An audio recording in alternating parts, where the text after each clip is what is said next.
कैसे बन गया एक भिखारी रातों रात 1200 करोड़ का मालिक? क्यों एक अमीर बिजनेसमैन ने करवाई अपनी खूबसूरत बेटी की शादी झोपड़पट्टी में रहने वाले एक गरीब से? और जब उस गरीब की हकीकत पता चली तो क्यों डर कर कांपने लगे शहर के अमीर लोग?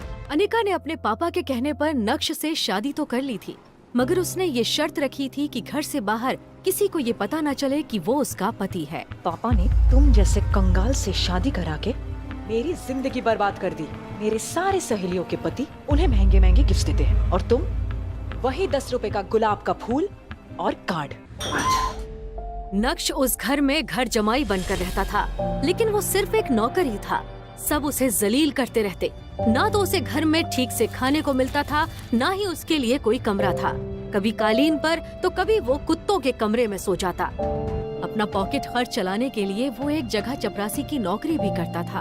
अनिका ने अपनी सहेलियों को बता रखा था कि उसकी शादी विदेश जाकर हुई है और उसका पति लंदन में बड़ा बिजनेसमैन है। इस बार न्यू ईयर में मुझे एक महंगा गिफ्ट चाहिए, वो जिसकी कीमत लाखों में है। तुम्हें पता है मैंने आज तक इतने पैसे देखे भी नहीं है। कहाँ से लाके दूंगा इतना महंगा तोहफा? तो ये तुम्हें मुझसे शादी करने से पहले सोचना चाहिए था। मर्द होकर अपनी बीवी की डिमांड्स भी पूरी नहीं कर सकते। नक्श को अपनी पत्नी की ये बात चुभ गई। 2 दिन बाद वैलेंटाइन के दिन नक्श अनिका के पास आया और उसे एक गिफ्ट बॉक्स दिया, और जैसे ही उसने अंदर का गिफ्ट देखा तो उसके होश उड़ गए। ये तो जिमी शू के सैंडल्स हैं। ये तो 10 लाख के आते हैं। ये तुम कहाँ से लाए? वो दरअसल ये ओरिजिनल नहीं है, बल्कि उसी महंगे सैंडल्स की कॉपी है। मैंने मार्केट से खरीदी है। ये नकली है। नकली? पर सैंडल्स की क्वालिटी देखकर अनिका को नक्श पर थोड़ा शक हुआ, क्योंकि वो सैंडल्स एकदम ओरिजिनल लग रहे थे। एक्चुअली आप मिस्टर भानुशाली के दोस्त हैं? मिस्टर भानुशाली? नहीं, मैं उन्हें नहीं जानती हूँ, पर तुमने ऐसा क्यों पूछा? मैम, आपके हाथ में ये जो बैग है ना, ये जिमी शू सैंडल का बैग है। मैं आए? ये स्पेशल एडिशन सैंडल है मैम। इसकी कटिंग, इसका डिजाइन, इसका लोगो नकली बनाना इम्पॉसिबल है। ये इंडिया में कल दूसरा पीस ही बिका है जो मिस्टर भानुशाली ने खरीदा है। क्या नक्श ही है मिस्टर भानुशाली, या नक्श ने चुराए हैं ये सैंडल्स? कहाँ से आए हैं ये लाखों के सैंडल्स बेरोजगार नक्श के पास? क्या है नक्श की असलियत? अगर वो इतना अमीर है तो क्यों रहता है अपनी ससुराल में घर जमाई बनकर? ये सब कुछ अब अनिका के दिमाग में चल रहा था, पर उसे विश्वास था कि कुछ न कुछ जुगाड़ करके नक्श ये सैंडल्स उसके लिए लाया होगा। कुछ दिन बाद अनिका उस सैंडल्स को भूल गई। एक सुबह नक्श घर के लिए सब्जी लेने बाहर गया था। तभी अनिका जल्दी रेडी होकर घर के हॉल में आ गई और गुस्से से चिल्लाने लगी। मम्मी, नक्श कहाँ है? ये आदमी ना हमेशा काम के समय गायब हो जाता है। मैं सोच रही थी इसे अपने ऑफिस लेकर चलूं आज, पर ये महाशय तो घर पे है ही नहीं। नक्श, कहाँ थे तुम? वो सब्जी। मैं आज तुमको आखिरी मौका दे रही हूँ। मेरे साथ ऑफिस चलो और वहां कुछ काम कर लो। यहाँ घर बैठे बैठे तुम काम चोर बन गए हो। अभी चलो, तुम्हारी वजह से वैसे ही मैं लेट हो चुकी हूँ। मेरा बैग लेते आना।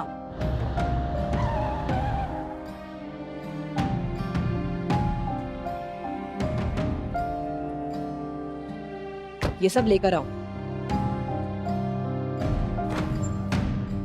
हाय विहान। यार अनिका, कहाँ रह गई थी तुम? पता है 1 घंटे से तुम्हारा इंतजार कर रहा हूँ। I am so sorry Vihaan. कुछ लोगों के कारण घर से निकलने में देर हो जाती है। अब इसमें सॉरी की क्या बात है? खैर, ये देखो अनिका, भव्य साची का लहंगा तुम्हारे लिए लाया हूँ। तुम्हें अपनी फ्रेंड की वेडिंग पे जाना था ना, अब तुम ये वहीं पहनना। वाह विहान, ये तुम मेरे लिए लाए हो? हाँ, ये बहुत सुंदर है। Thank you so much for your gift. Vihaan Anika को इम्प्रेस करने की पूरी कोशिश कर रहा था। अनिका, ये लहंगा नकली है। क्या? ये ओरिजिनल की कॉपी है। ये क्या बक रहे हो तुम? कभी भव्य साची का नाम भी सुना है और इसे नकली बता रहे हो? ओरिजिनल लहंगे में सिल्क यूज होता है। इसका फैब्रिक भी अलग है और डिजाइन भी अलग। दूसरी बात, इस इसमें भव्य साची की जो स्पेलिंग है, पहला लेटर कैपिटल में, असली लहंगे में सब स्मॉल में होते हैं। इस तरह के नकली लहंगे शहर में 5-5 हजार के बिकते हैं। अनिका ने जब ध्यान से देखा तो वो सच में नकली लहंगा निकला और ये देखकर विहान भी चुप हो गया और अपनी सफाई में कहने लगा, मुझे लगता है मेरे दोस्त ने मुझे झूठ बोला है, मैं उसे छोड़ूंगा नहीं। मैंने तुम्हारे लिए ओरिजिनल भव्य साची का लहंगा बनवाया था। अनिका, मैं भला तुम्हें नकली लहंगा क्यों दूंगा? मुझे जाना है, मुझे कुछ काम है।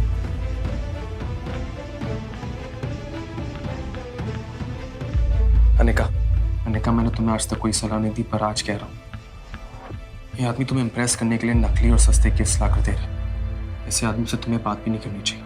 मैं तुमसे वादा करता हूँ, एक दिन मैं तुम्हारे लिए असली और ब्रांडेड गिफ्ट्स लाऊंगा, और उसके लिए जितनी मेहनत करनी पड़े मैं करूंगा। अपने दिल की बात अनिका के सामने रखने के बाद नक्श ने अनिका के जवाब का इंतजार भी नहीं किया और उसके कैबिन से बाहर निकल गया। 2.5 साल की शादी में पहली बार अनिका को ऐसा लग रहा था कि नक्श उसकी फिक्र कर रहा है। क्या नक्श को खुद से दूर रखकर मैंने कोई गलती तो नहीं कर दी? ये क्या सोच रही हूँ मैं? नक्श की वजह से मैं मेरी इतने सालों की मेहनत को जाने नहीं दे सकती। मुझे नक्श की नहीं, मुझे विहान की जरूरत है। ऐसा सोचकर अनिका को नक्श पर और गुस्सा आने लगा। नक्श, ये क्या पागलपन है? हाँ, तुम्हें इतना हक किसने दिया है कि तुम मुझे अपनी बेतुकी सलाह दे सको? तुम यहाँ से चुपचाप निकल जाओ। Just leave. रुक, चाहता क्या है? सुनना ही नहीं देता क्या? कब से आवाज दे रहा हूँ, बह रहा है क्या? तूने मेरे ही सामने मेरे गिफ्ट का मजाक कैसे उड़ाया? पर तू खुद को भी बेच देगा ना, तब भी वैसा गिफ्ट नहीं खरीद पाएगा। दूसरी बात, तुझे तेरी औकात पता होनी चाहिए। साले गरीब फटीचर, घर जमाई, मुझसे जबान लड़ाते। नक्श अभी भी सबके सामने हंगामा करने के मूड में नहीं था, लेकिन जब कोई आपकी खामोशी का फायदा उठाने लगता है तो बोलना जरूरी हो जाता है। पहली बात, जो पीछे खड़ी है ये मेरी बीवी है, तो अच्छा होगा कि तुम इससे दूर रहो। दूसरी बात, मेरी बीवी को तुम जैसे इंसान से गिफ्ट्स लेने की जरूरत नहीं है, मैं उसे खुद लाकर दे सकता हूं। तो अपने ढोंगी दिखावा बंद कर। और हाँ, तीसरी बात, जब जेब में नोट ना हो तो चिल्लर बजाकर दिखावा नहीं करते। इसी के साथ नक्श ने विहान को एक बाजू धकेला और ऑफिस से बाहर निकल गया। तमाशा खत्म होने के बाद अनिका भी ऑफिस के अंदर चली गई। अनिका गुस्से से आग बबूला हो रही थी। उसकी जलती आंखों के सामने सिर्फ नक्श का चेहरा घूम रहा था और वो जितना नक्श के बारे में सोच रही थी, उसका गुस्सा उतना ही बढ़ता जा रहा था। पिछले कुछ महीनों से अनिका की कंपनी के हालात ठीक नहीं थे। वो मुश्किल से उसे संभालने की कोशिश कर रही थी। क्या करे, उसे ये समझ नहीं आ रहा था। तभी उसे विहान मिला और जब उसकी दोस्ती विहान से हुई तब जाके उसे पता चला कि वो एक बहुत बड़े परिवार से ताल्लुक रखता है। और बस यहाँ से अनिका ने विहान को अपने जाल में फंसाना शुरू किया। और आज विहान न सिर्फ उसकी कंपनी का बिजनेस पार्टनर है बल्कि मेजर इन्वेस्टर भी है। और विहान की वजह से ही अनिका की कंपनी अभी चल रही है। इस कंपनी के सारे लॉसेस विहान ही बेयर करता है और अनिका को इसकी बहुत जरूरत भी है। अनिका का विहान से दोस्ती करना कोई आसान काम नहीं था। कितने पापड़ बेलने के बाद वो उसके करीब आ रही थी। सब ठीक चल रहा था, सब कुछ अनिका के प्लान के मुताबिक हो रहा था, लेकिन नक्श ने आकर आज सब कुछ बिगाड़ दिया।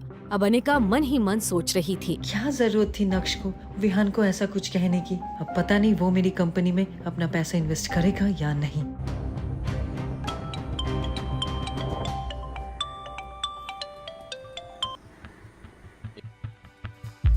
हेलो, मैं आप ही के कॉल का वेट कर रहा था। आज मैंने तुम्हारी मीटिंग एक खास इंसान से फिक्स की है।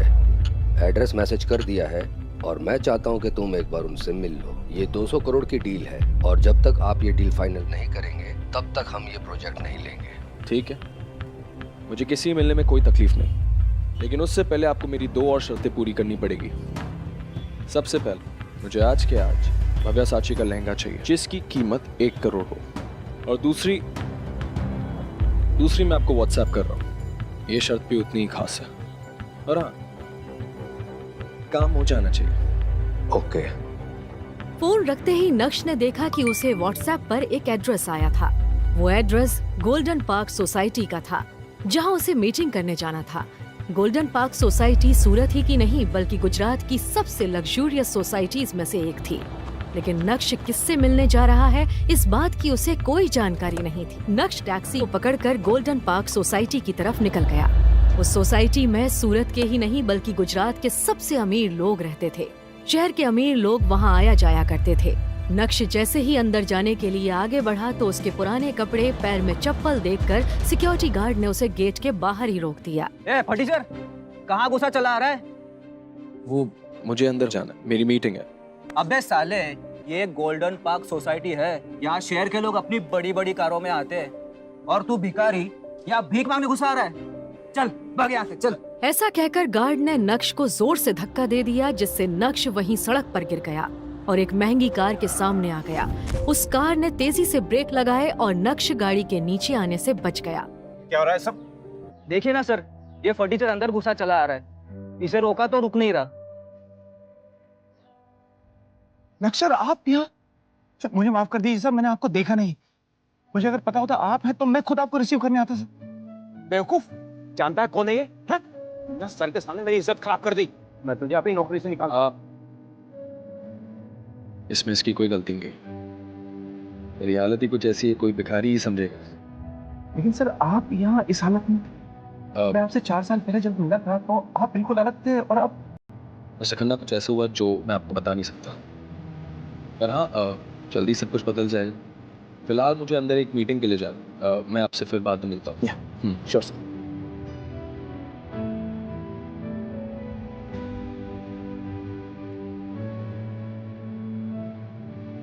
अन्ना साहब, इस फटीचर के सामने इतना गिड़गिड़ा क्यों रहे?